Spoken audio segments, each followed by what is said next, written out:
ஆதியாகமம் 40ஆம் அதிகாரம்.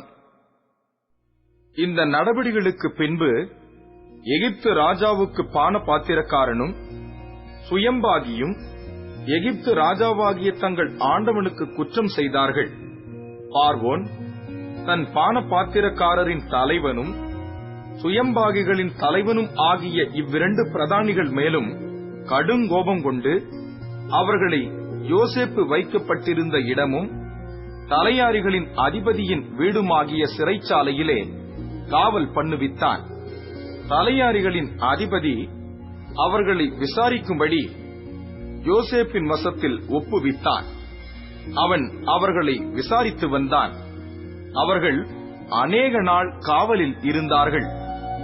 எகிப்து ராஜாவுக்கு பானபாத்திரக்காரனும் சுயம்பாகியுமாகிய அவ்விரண்டு பேரும் சிறைச்சாலையில் இருக்கும்போது ஒரே ராத்திரியிலே வெவ்வேறு பொருள் கொண்ட சொப்பனம் கண்டார்கள்.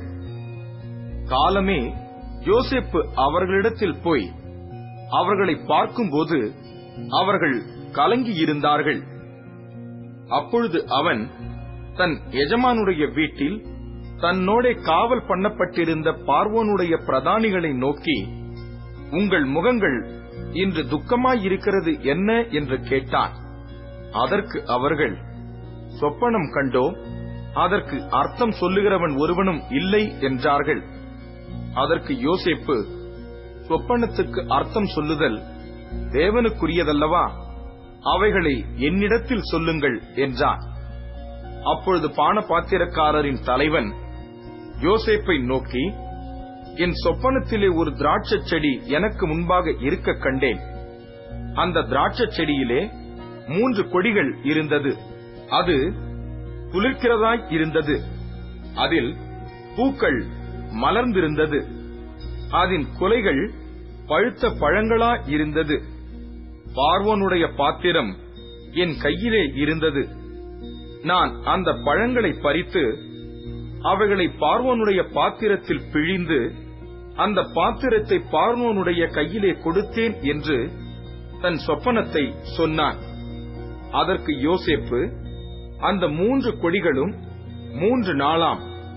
3 நாளைக்குள்ளே பார்வோன் உன் தலையை உயர்த்தி உன்னை மறுபடியும் உன் நிலையிலே நிறுத்துவார். முன்னே அவருக்கு பானம் கொடுத்து வந்த வழக்கத்தின்படி பார்வோனின் பாத்திரத்தை அவர் கையிலே கொடுப்பாய். இதுதான் அதன் அர்த்தம் என்று சொன்னதும் அன்றி, நீ வாழ்வடைந்திருக்கும் போது என்னை நினைத்து என் மேல் தயவு வைத்து என் காரியத்தை பார்வோனுக்கு அறிவித்து இந்த இடத்திலிருந்து என்னை விடுதலையாக்க வேண்டும். நான் எபிரேயருடைய தேசத்திலிருந்து களவாய்க் கொண்டு வரப்பட்டேன்.